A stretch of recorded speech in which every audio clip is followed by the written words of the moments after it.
This is the Horse Radio Network. This is episode 59 of the Wisdom by WESA show on the Horse Radio Network. This is Mike Donnell. I'm Casey Wilbanks-Coletti. And this is Sophia Aguilar. Welcome to Wisdom by WESA on the Horse Radio Network. This podcast is brought to you by the Western and English Sales Association, WESA, which provides the world's largest trade events for retailers, manufacturers, and sales representatives of the equestrian industry. In this podcast, we feature exclusive interviews with noteworthy Western and English personalities, retailers, and exhibitors who you've always wanted to talk to. Don't miss out on all the news for manufacturers and retailers in the equine industry. Sophia joins us again today, and this is our last episode before January's WESA trade show in 2021. Sophia, do you have any last-minute updates?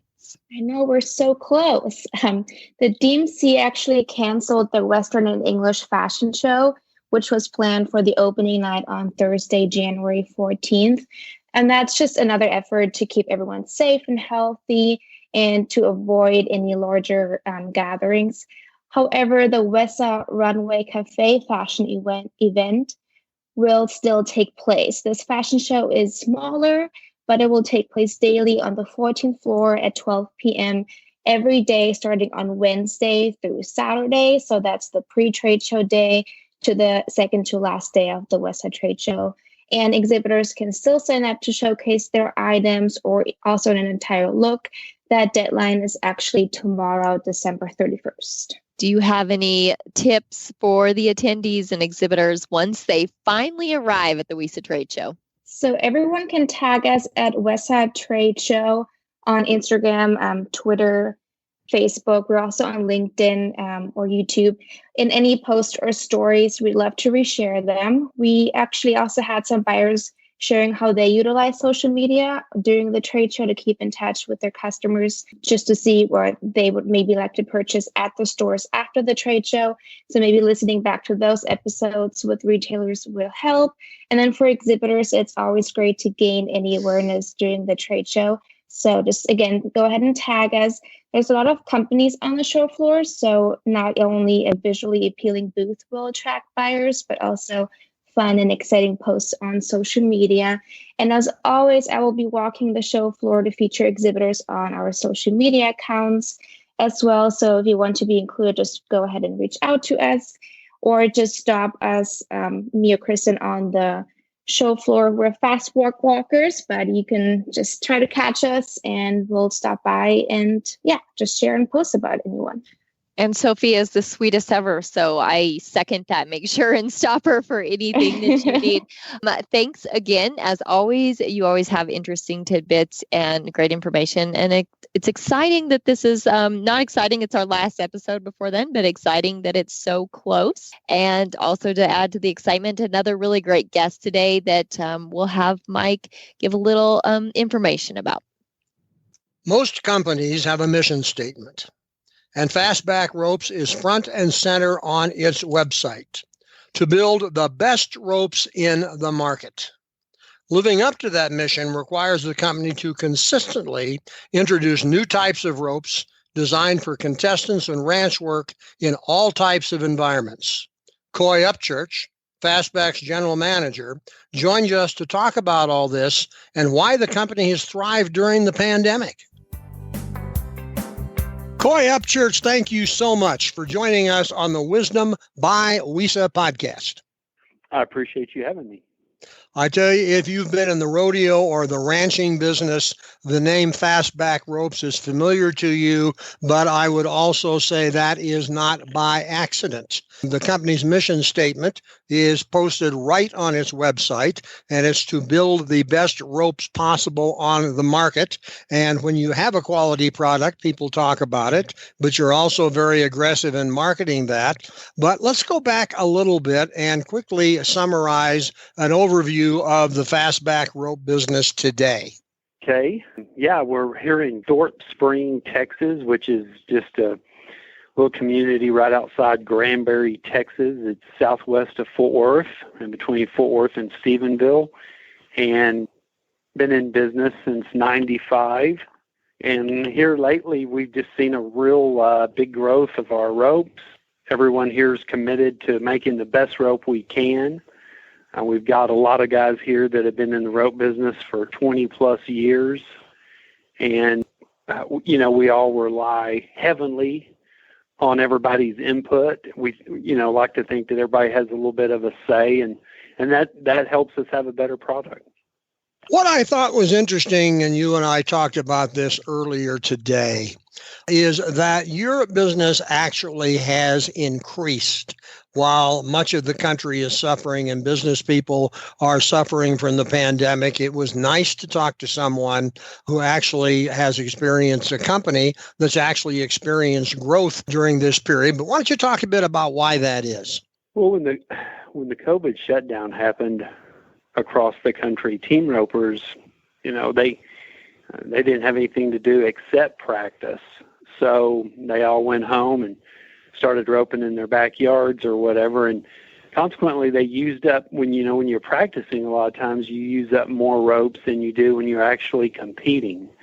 So our sales took off. We shut down for the COVID for about 2 weeks, and we shipped twice a week. And the reason we shipped was because, ropes are an agricultural product. A lot of people that have feeder cattle out on wheat, on grass, they're doctored by the guys will rope them. And then our competition ropers, there was a need to get them ropes. So we were shut down about 2 weeks, and we brought half of our crew back. And then 2 weeks from that, we just brought everyone back. And we actually had to hire 5 people during the COVID shutdown to help keep up with the demand. Well, and I'm certain you were able to, since you do have a high volume production capability. Talk a bit about what you believe and what you try to design into your ropes that make the contestants, the team ropers from juniors on up, as well as working cattle ranches, want to use those ropes, because a rope is not a rope is not a rope. You have a variety that have different features based on where and when people are using it. Why don't you review that a moment? Well, we're really fortunate. We have a lot of guys here that rope, and then our sales reps, several of them rope. And then we've got guys that we'll get ropes to, the top professionals that you see on TV, down to the businessmen that just rope on the weekends. And so we get feedback from them, the guys here in the shop. So we're constantly trying to adjust our machines to keep the ropes a consistent feel. And we also have a wide variety of ropes. We have some that are really small for older gentlemen with shoulder problems, younger kids, that want a smaller, lighter rope, easier on their arm. And then we've got the ropes that are bigger, heavier, for people that like that. So we've got a wide variety. And then we have, we get a lot of input from our endorsees, our sales reps, the guys that work here, to help keep the ropes feeling consistent. When you go to market, I'm assuming that, and based on what I saw on the website, you are marketing both through retailers as well as online. Is that correct? And what do you look for when you are talking to perhaps a new retailer? The WESA show is coming up. I'm sure you'll be there. If there is a new retailer or maybe new management at an existing retailer, what do you look for in terms of a retail operation that will be a strong supporter of your brand and your products? We really try and just figure out exactly how many ropes they're anticipating selling. We want to sell every rope we can, but one of the last things we want to do is get a retailer too many ropes where they've got all these money in these ropes and then they don't sell then the frustration sits in. It's just we try and manage help them with their inventory. We try and figure out exactly what part of the country they live in, because that's going to determine when they're going to need the ropes and what type of rope. We make them all nylon and nylon poly blends. The all nylons typically will do better in the winter. The poly blends do a little better in the summer. It's just kind of a rule of thumb. So, if they're in Montana and you're visiting with them at the WESA market, you don't have to get their ropes to them until the late spring. Whereas if they're at the WESA market and they're from Arizona and they put their order in, you need to get their ropes to them really quick because they've only got a few more months of roping season, and then it's too hot. So you really have to know, the volume that they're thinking about selling and then where they are. So it's best if there's someone in their store that ropes, the store owner, the buyer, the store owner's son, or if there's an endorsee in the area that can kind of help them with picking the ropes to carry. Okay, now Casey doesn't rope every day. I know she's throwing a few ropes, but I also know that breakaway roping is now starting to become popular again. I noticed a breakaway rope on your website. Casey, you as a woman roper, what do you look for and what do you know people are looking for when they want to rope? Well, it's been many years since I roped college, and I won't say how long ago that was, but I should have probably stuck with it considering the fact that we just concluded the first ever national finals breakaway roping.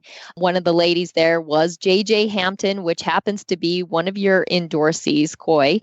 And maybe just talk a little bit about her, what rope she uses. Obviously, she's one of the best in the world. She's a multi-time world champion, and she chooses fastback ropes.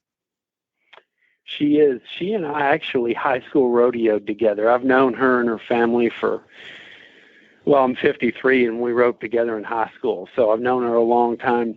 She has, we have a breakaway rope.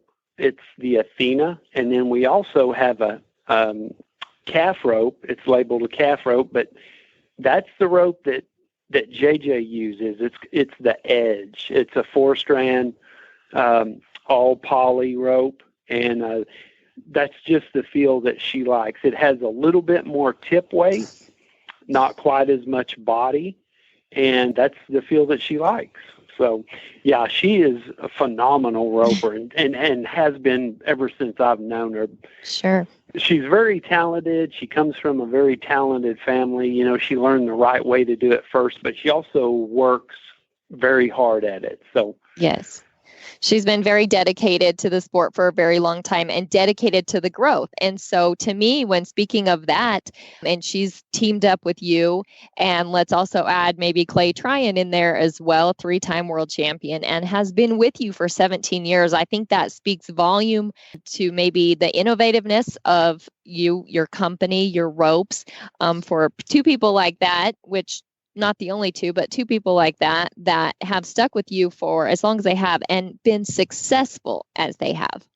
Thank you. Yes, they are very successful. They work very hard at it. We actually get them a lot of test ropes. We're always monkeying around with different strings, altering our process, trying to find the next,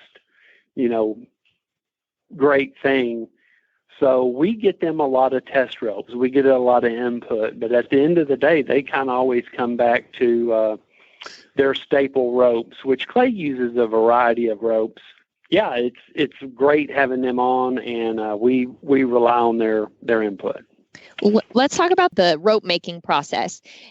And not only maybe the materials you use, but your team that is involved in making these ropes. Give us an overview of that, because I read an article on teamropingjournal.com and very interesting facts about some trial and error with different materials and how you're always trying to stay ahead of the game. And just, the reason your ropes are so good is because every one of those people on your team you were talking about earlier, every employee is really they have a stake in this and they really care about what they're doing. They do. They really do, and they have for years. It's a phenomenal team here. Many of them, or many of us rather, have worked at other shops and ended up here. And we get different type strings that are spun different materials, and we're always trying to find the next best thing. And we always kind of put our heads together. We have a lot of little meetings, around the water cooler about what we could do about this or that. And not all of them turn out good, but a few of them have been okay. And I think that's one thing that everyone likes here is they feel like they have a little bit of a say-so. So, yeah, we're always just trying to think outside the box. It is a really fun place to work. I'm, blessed to be with Sure. these people. So. Well, and an interesting fact that I also read, but before becoming the general manager of Fastback Ropes, you bought Fastback Ropes before you were ever with the company. I did. I used Fastback years and years ago before I ever worked here. So it to me it is the best rope on the market. It's got the best feel. I think they tend to last a little longer. And, we buy ropes from other rope shops just at stores. Mm-hmm. We will go in and buy ropes from other rope shops and take them and use them just to check out the competition. Sure. And yeah, a lot of really good rope shops though. I mean, man, the competition is very, very tough. So with that, there's nothing that'll drive you like good competition. So it's a tough market. There's a lot of really good rope shops out there. And nothing helps you better a product than actually using it yourself and knowing and being able to feel what you need and what you would like different or what you would like to add in. Yep, I believe that. Mike, I know you don't use ropes, but would you like to jump back in with any more questions? No, I don't. I'm not a roper, but a couple things come to mind. Number one, this is the Wisdom by WESA podcast. I'd like you to chat a little bit about how displaying and exhibiting at the WESA show fits into your overall marketing campaign for your ropes. Well, it's such a great show. You get so many people from so many different, the Western English industry. It's very diverse. You'll get people in there, and you'll be surprised that the stores that typically say, we have Western furniture type stores that carry our ropes, and you get into things like that. Had we not been at WESA and they'd been there, they'd have really never known about us probably. But yeah, you just get to meet so many different types of people. We sell ropes in Europe, Brazil, all over, a large part because of WESA. These were people where we met there and just have built that relationship. So you get to see your normal dealers. It's a great place to reconnect with them. And then you get a good crossover of people that you wouldn't think would be interested in your product, but they'll stop by and next thing you know, you're talking out a plan for their purchase. So it's a great way to meet new people and reconnect with your existing customers. Well, I'm glad to hear you say that because we believe that's the role of WESA for companies and brands like yours. One last thing before we end this. You and I chatted again. Although you would think you would have every rope imaginable by now, you said, no, we have something in mind. We're going to have something new. Now, you don't want to give away any trade secrets, but can we chat a bit about the fact that this is an example of always bringing something new to the marketplace that the ropers haven't seen yet? Well, I appreciate it, the introduction. Yeah, we are very excited. This late spring, probably the way it's looking, we're going to come out with a rope, and there's never been a rope like this on the market before. It's the exterior of the rope, the crowns of the rope are all nylon, and then it's got in the middle of the rope, we call that part the core. It's all polyester that's been dyed purple, and that does affect the feel, but it's a pretty small rope, but it has a lot of tip weight. And, times have changed so much. My kid rope, my play rope when I was a kid was a medium soft head rope, and the kids now that are learning, they're learning on little 1/4-inch dummy ropes. And this is kind of a spin-off of that rope. It's smaller. It has a lot of tip weight. We tested it last year, and it really tested well. And then we actually got a few more out to, we sold a few last year at the National Finals Rodeo and asked people to give us feedback. So extensive testing, you might say, and the feedback was real good. So that's going to be this spring, and we're really excited about that.